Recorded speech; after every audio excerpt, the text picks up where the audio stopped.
forget, you can hear the full-length, longer version wherever you get your podcasts. It's been quite a challenge to sit here with this gentleman, and we keep talking about things. Whoa, no, stop, because that's really interesting. You be the judge. How do I describe him? First of all, comedian. I think that's got to be the headline, but lots of other things. I mean, actor, proper actor, right? Whether it's Jolson or EastEnders. Presenter, because I was flicking around the other day and there he was on the one show. Am I actually on shot at this moment?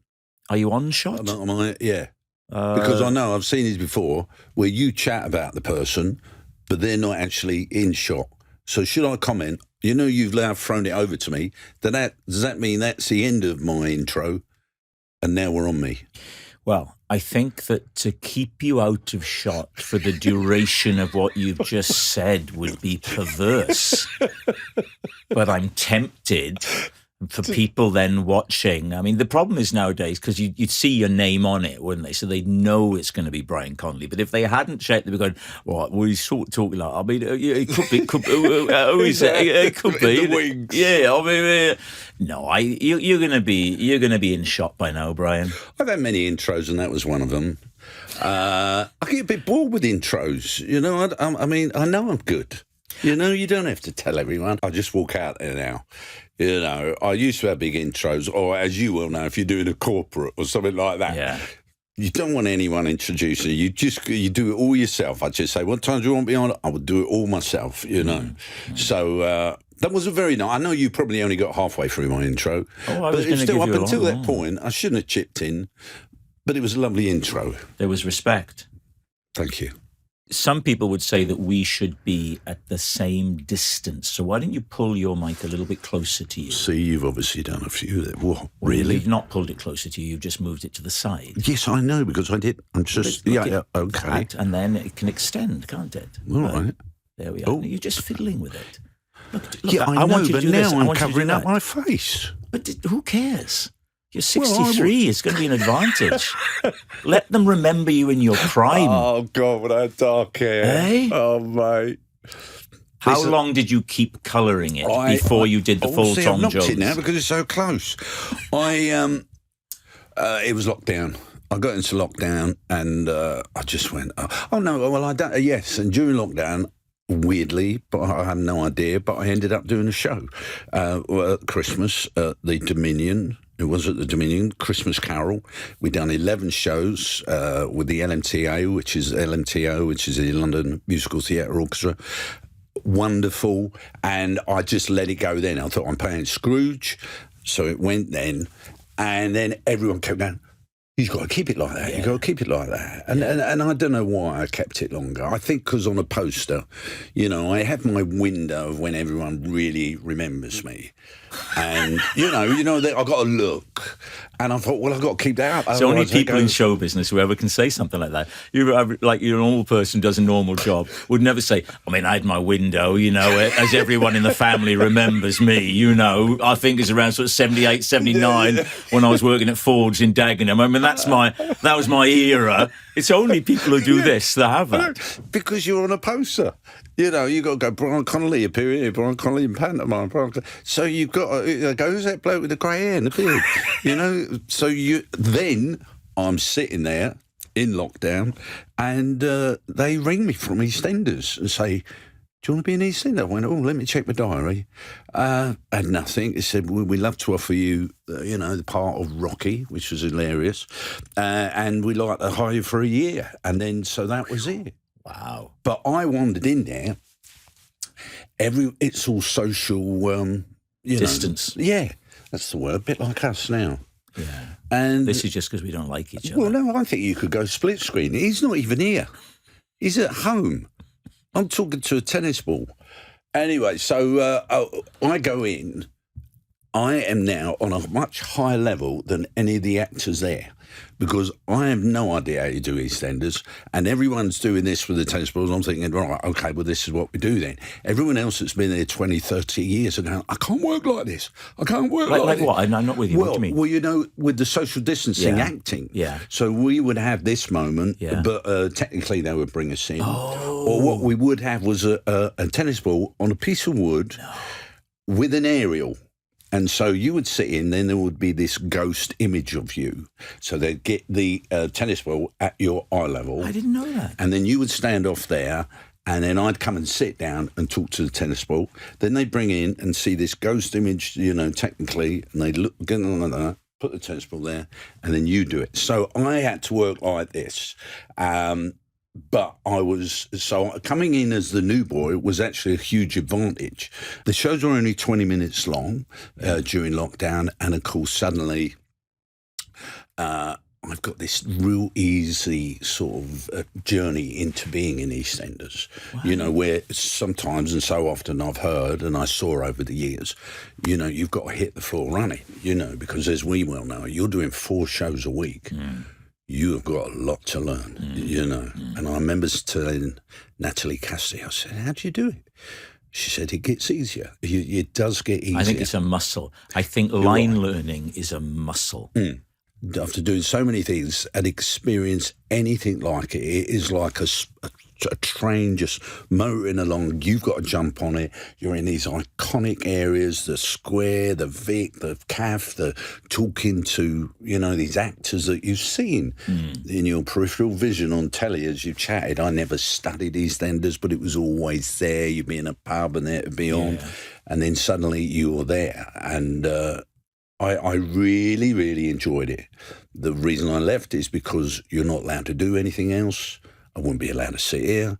You know, it is, they're very strict on that. And so for me, I'd done my 3 years and I felt, right, well, I've done what I wanted to do. 3 years. 3 years. So you moved on from the tennis ball acting and those things came away. Well, it was quite funny that, because it did also take us a while to get used to, well, I can move closer now. I remember working with Gillian, and she was, Gillian Tailful, who plays Cathy Bill, who I ended up marrying in the show. But there was a moment when she told me to get out of the house. Right, go. But she was sort of doing this. And at some distance, I went, well, you can touch me. You can. She went, yeah, I can touch you. I can push you out of the... And then another bit when we were chatting, I went, well, as we're chatting, you could be doing up my tie. And there was all these things that for like 6 months, 8 months when I was there, that we didn't really think, you know, obviously. We'd kiss with a bit of plastic. If we was close, we'd have a bit of plastic. But you've always liked that. That's one of your kinks, isn't it? I remember you telling me that once when I saw you. So I've got this new thing I love to do, Rob. I love to kiss. Yeah, it just turns me on. No, French windows. Oh, my God, look at those. With a bit big cute. Oh, French windows. Right, now look, so we've been talking about all sorts before we got started here. Let's alienate a young audience. Aches and pains. You're 63. I'm 58. Mate, you recently went and did. I think of these as your main chums in the business: Bradley Walsh, Joe Pasquale, and Shane Ritchie. Yeah. And you did a show together at the Palladium. The Pratt Pack. Amazingly, we sold out in 2 days. No one had put any advertisement, just a bit on social media, and it was the hot ticket. You couldn't, and it was amazing. And we rehearsed. Of course, we rehearsed. We went to Elstree where Brad does the chase, and we all met there because Shane is still in EastEnders. So it was and we would sit in this dressing room and just talk about ailments. So you get a show together. How do you four know each other? We knew each other through doing... they'd have Live from the Her Majesties with Jimmy Tarbuck, many variety shows. So you would meet there, summertime specials and things like that. You'd all be in the same dressing room together. The Raw Variety shows, there's a great picture of the four of us with Frank Carson and a few others all sharing the dressing room for the summertime Raw Variety. specials. Remember those seaside specials, summertime specials on the BBC? Yes. You can see those on YouTube now, and I sometimes look at those. I watched My God, it's like from another planet. Yeah. the audience so passive and subservient, Yes. and the audience so waiting just to be entertained. Yeah. Well, you've got the Seaside special. I believe that was at the Beeb, that would often be in a big top and very difficult to create any atmosphere. Yeah. But then later on, they moved it, and I think it was ITV, and they went to the BIC in Bournemouth, and then had those Seaside summertime specials. Right. I believe it called Summertime. And that's where we met. And, of course, through summer seasons, we'd all do summer seasons in those days when it would be, as I showed you a poster, June to November. That's crazy. I know, in Blackpool, and often you'd be doing 2 shows a day and things like that. And so you'd meet there. There'd be a specific a club or somewhere where everyone would, get to at the end of an evening. And then you had charity events. But Joe, I was aware of. I saw him on New Faces, and then and we just met each other, and so the 4 of us really knew each other, but we never all done a show together on stage together, So when you were doing the summer season, you're the top of the bill. You're the name. And 2 shows, how many spots within the show are you doing? How much material have you got to come up with? You'd weave in and out, like obviously they want to see up front, so you do, possibly 20 minutes, then you introduce a special, and, you do it like, with me, it would be then Nick Frisbee as a puppet, there'd be another bit, then I'd maybe close the first half with Dangerous Bond, then I would do all the second half. All the second half, right. So it would be full on, but I'm very young and I'm loving it, and I'm getting a chance to really hone my material. So as it's going on, it's just getting tighter, and tighter, and lovely. And probably having an act by the end of Blackpool that I could never do anywhere else. It's talking about the sea, Blackpool Tower and everything else that these people are experiencing with the trams and all that. But if you're doing the same show, it's evolved, but essentially the same show in November, and they're calling it a summer season. I mean, How was does the that joke. work? Well, that was the joke, but it's very expected. In Blackpool, they What size room are you playing? Well, the North Pier, I think it's just under 1,000, or it might be a little bit over. And 2 shows. 2 shows. Would you fill that regularly? Yeah. Oh, well, it used to be packed, Blackpool. That's a lot of people. You could do, because they had different weeks. They had like a Sunderland week. Yeah. Or, a Barnsley week. They had all these, and every For our very international traditional viewers and listeners, those are areas of Britain. And what my guest, it's Brian Conley, is saying is that people from that particular region would come on a particular week. Yeah, or 2 weeks, and then they had the lights, that would sort of kick in sort of round about Brian's October. talking about the illuminations. Blackpool is famous for it. I bet you've turned on the lights, haven't you? I have, and then I had to talk about the fireworks. Oh, God, what do you say? They had this huge tannoy that went all the way along, and they went, could you please, we've got Brian Conley commentating on the fireworks. Commentating on the fireworks. I know.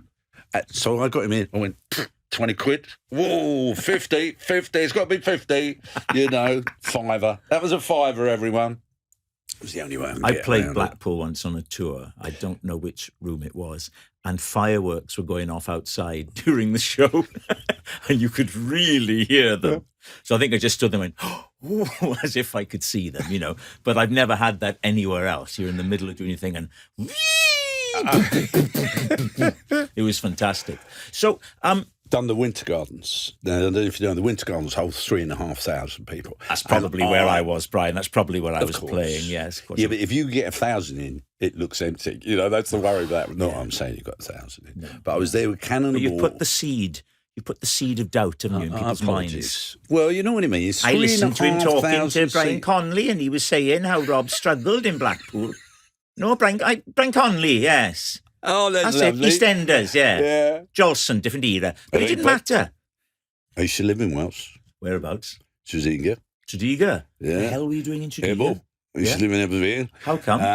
So like Neil Kimming, getting towards Neil Kimming. Llanfair Paul Gwyngyll, Gwyn Droboff, Clenstilio, I think you missed a bit out, but never mind. No, Llanfair Paul Gwyngyll. Llanfair Paul Gwyngyll. Pwll Gwyngyll, Gwyn Droboff, Clenstilio, go. I think you're missing out Windrow Bill. Go on then, you do it. I can't. Well, exactly. How do you Well, know I missed out? I know when it's wrong. Okay, then. It's a bit cheeky. You Anyway, I started used it. to live in Wales. I used to Tregear, be wasn't it? Tregear. I used to live in and Ebervale. How come? How come? And all in the valleys. I was in a comedy band. We're talking about me being 18, 19, and it was a comedy band called Tomfoolery. That's why I can do a very good Welsh. You know, it's lovely. You can, yeah. And you know, we're like, all right, buddy, how you doing? Yeah, you can. So, because a lot of people can't. A lot of people think they can. No. So I lived there, yeah, and I was in a comedy band, and I don't know how I fell on it. But anyway, I'm in the comedy band. We were based there, and I lived in Wales for about 3 years. I lived in Tregear, then I went to Ebervale. I always want to say Ebervale. And then I went to Cardiff, and I lived in Cardiff in Grangetown. Did you? Yeah, Grangetown, yeah. I didn't know I used to that drink at about the you. Cornwall, and I used So to have what a age- brain stack and a pony. You went to Liverpool, then a pony. Yeah, All all right. All right. Well, no, because if you're in Cardiff, they got the can of car pack. Yeah, they got And the that, brain but that's stacks, not. a That's not. pony. Yeah, but No, you're right. that's How would you say pony then? Cardiff. a Cardiff pony. All right, I got a pony on it. No, we get letters, you know. Yeah, and they'll say Rob was right. Let's talk about your television career as the kind of the main man, the Saturday night thing. I have a memory of you telling me that, because we rarely seen each other, but we always have like interesting conversations. That when Michael Barrymore had his troubles, that you were then pushed up to fill that gap. Yes. That's right. Yeah, absolutely. You know, yeah, it was gradual. It was a slow burner with Michael. You know, it was gradual, and then it just all crashed. And then, yes, it was very much my era for a time. Then no one thought that Ant and Dec were just children's performers. Yeah. And then Simon Cowell, and I remember doing the Saturday night chat show, and Simon, and they were going, the producer going, oh, we're working on them, we're going to bring it out next year. This is, it was The X Factor. X Factor then, yeah. Or maybe it was Pop Idol. Pop Idol. That's right. That's what it was. And then that went through the roof, you know, and that was it. This is what we're going to do from now on. Right. Been all that, you know, so I wait bye-bye. But mine was a family show, 7:30, and I made the point of always doing Nick Frisbee and It's a Puppet. It was never intentional to have a catchphrase, It's a Puppet. It was just, I used to get annoyed with it, It's It, things like that. And then, do you want to answer that? What is it? Is it me? Can you believe it, ladies and gentlemen? God, it's me. Oh, Oh, it's my agent. You're joking. No, it really is. I mean, it might be something big. Yeah, you got to Oh, they've gone now. It's all right. They've gone. Can you They've believe gone. that, ladies and gentlemen? I have been total professional. I put the I'm phone sorry. over I there. normally am. I'm putting it to do not I disturb. cannot believe that. I was on a roll. This was gonna be gold, and now, what was we talking about? You were right. See, you were saying. I do remember. Shut up. I do remember. You're talking about it was the kind of the. Oh, it's a puppet. Yeah. Yeah. So I never. I mean, anyone over an age will know exactly what I'm talking about. The rest of you. And it became a catchphrase, It became a big but it wasn't catchphrase. intentional. No, But it was I the just Pop hit it. Idol thing then that Yeah. kind of put paid to all that. How Absolutely. long were you in The Sun and Mr. Saturday Night and whoa? Well, of course, I had the Brian Conley show. I had a few of them over the years with LWT, and that was Mr. Saturday Night. Yeah. Then I went away and done Jolson Right. and the Grimleys. I loved doing the Oh, Grimleys. and that was Amanda Holden. And Noddy Holden. Noddy blooming They've Holder. You can never see it these days. It's not. I don't know what. And Jed Mercurio wrote it. Yes. I mean, the man's a legend. Yeah. You know, so Would Noddy famously doesn't really sing now, certainly doesn't do Slade things. Would he ever do a little bit backstage? Because he's got the most incredible voice. I know. It seems like I don't know. criminal He loves his waste. radio. He loves talking about music. And he's great, and he's a wonderful broadcaster, all those things. But he's got such a special voice. Yeah. I always think, so he would never get a guitar out and start doing some stuff? Jed managed to persuade him to do a very slow version of, something or other. What, one of the Slade songs? We're all crazy now. Come on, feel the noise. Come on, Every feel- day yeah, so yeah, far take it away. down, and then I tell you, honey.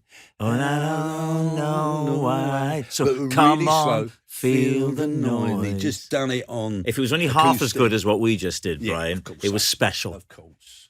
Wonderful time, though. Enjoyed that. But yeah, Saturday night, it was happening. Then I went and done Jolson Grimley's.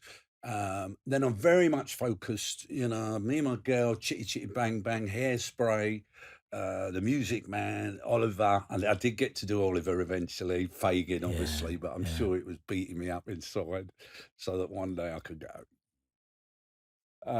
And of course, recently, the musical 9 to 5, where I got to meet Dolly Parton, played that sadistic boss. I often play those sort of roles. Was she a delight? Absolutely. And she wrote me a lovely letter saying how honoured they are to have me in the show. And my God, to do these songs of my character and to do some really hot, there was bits where I read that script going, I can't say that. I can't say What that. sort of thing? Well, sexist, horrible things. She'd come into the office and then the lads were all there and she'd be moaning. I go, yeah, I used to hate saying it. I just go, yeah, it must be her time of the month. All right, yeah. And then the audience, my God, this audience would react, and quite rightly so. But I had to have that because I had to have my comeuppance. Yes. And the girls needed that for the reason to kidnap me and embarrass me. And another thing that we rewrote was when they got back to my house, because they kidnapped me, the three, ladies working in the office, and they find out that I'm a bit of a pervert and I'm into leather and all this sort of stuff. Because in the movie, he gets tied up and gets strung up by the mechanism on the electric garage, and we always thought that would never happen. It wouldn't take you away. So anyway, I come up with this idea. So suddenly I'm all in the leather gear, just looking absolutely outrageous. Hung up, and I'm there. And there used to be a lovely moment at the end of the first half, and they'd go, and they'd go blackout, and then it would come up again, and I would still be there. I'd still be just hanging there like that. And as long as I wanted to be up there, that it would just so they go and get their choc ices, they come back. What, during the interval? Yeah, I'm just hanging there. I'm just looking at it. And then the cue was for them to bring it down. I'll go, you take one photo of me and I'm going to kill you. And that was the line. That was and the they line knew to bring you down. But depending on how I felt, if I wanted a cup of tea, I would just. But it was a lovely moment because end of the first half, they strapped me out, they put me in the thing, and we're going to take over and we're going to make this work. And then black out and then come up. And people wouldn't really notice at first. They'd go, yeah, that was nice. We're going to get something. And then they go, oh my God, you're still there. Oh, that's lovely. But now, we are running out of time. It's a shame I wasn't able to get you to come out of your shell a bit more. I understand. Yeah, I'm working on that. With the thing that you're technically here to talk about. Oh God, really? Is Brian is starring in the pantomime Goldilocks and the Three Bears this Christmas. Where is it? Bristol Hippodrome. Oh, that's a nice place, isn't it? That's lovely. It's beautiful theatre. Yeah. Beautiful, right in the heart of town. Yes. Bristol Theatre. Will you stay in a hotel or will you get a little apartment? No, they're quite some distance away, so a hotel. And if you do, you are doing 2 every day. And I genuinely love doing pantomime because it ticks all the boxes. So you don't mind the being away from home at Christmas then? No, we're very used to it as a family, and we bring all the family. I mean, when I've been in Plymouth and places like that, we bring everyone there. Yeah. But you've got your comedy, your pathos, your ad-libbing, your topical stuff, and of course the character that I play, being the comic can diversify, can sort of have fun with them. It's a huge production. Last year in Milton Keynes, before we opened, we took £2 million of the box office. But it's a big show. And I think they know that I'm sort of renowned for being the king of Panto because it ticks all the boxes for me. Yeah, it does, doesn't it? Yeah. You get to do everything that you do. Yeah. Which, of course, even if you're in a musical, you're very much tied to that. Or I mean, the only other time it comes close is when I'm doing my own show. But I love doing it, and it's a new show for me. Normally Cinderella, I play Buttons, but I'm getting too old for that, sadly, because Buttons has a soft spot for Cinderella. I can't do that anymore. And as the years have gone on, my Cinderellas have got older and older and older, so there's not too much of a divide. Oh, that's funny. So we thought, right, we've got to change this. Okay, so we're doing, it's the Palladium production, so the sets are phenomenal. And it's Goldilocks 3 bits. Now, the Goldilocks story is about a paragraph. That's it. She goes into her house, eats his porridge, the bear's fine, and she runs out and runs back.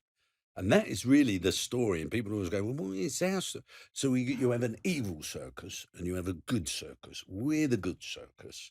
And the bears have been captured by the evil circus. We rescue the bears. At one point, obviously, early on, Goldilocks is lost in the forest and does do that moment, but then they're captured. And so it's good versus evil. And I think we've worked very hard on making it a good story now. I've worked on it for the last few months. Because Cinderella is in the bag, I've done it for years. We know it works. And all the comedy, it dovetails in. And that's the thing. You don't want to shoehorn comedy in. So we've been working hard on that to make this a full-on big show. And really, at the end of the day, it's a big variety show, which is now the alternative. People go, oh, my God, this is so different. And, we've sort of come round. I do believe we've come round. It's what is a variety show? I think the name variety is a swear word, but a variety show is something that from this to that, you just keep them there, keep them held. And in this era, with iPhones and everything else, people do want that pace. Yeah. What I say to in the pantomime, I say, you know what? When you go home, you'll be sitting in the car and you'll talk about this. You really will. And you know what? Because you're not all on your phones. Yeah. You're sharing this as a family experience. Yeah. And so one of them's not upstairs, or one, want to be on the computer there looking up at it. So it's all in wonderful. The car talking to each other about how to get a refund. Brian, can I come back? Because we've only really touched on sort of probably the first 10 minutes of my career. And what you do know, Rob, if you want an easy one, all you have to do is go, how are you, Bri? I'll take care of it. You're with professionals here. Nothing could be more apparent, and this will be the first. It won't be the last. Oh, God bless you. It won't be the last. I've enjoyed it. I really have. I've sensed that. I only wish I could say the same. And on behalf of my disappointed viewers and listeners as well. All right, it'll be all right in the edit. This will edit down to a nice 7 minutes. Hey, thank you so much. Enjoy the Panto. Yes. Brian Conley speaking earlier today in London. Our reaction has been swift. Nicholas Witchell is at the Palace. Thank you, Brian. God bless you, everyone. Keep watching.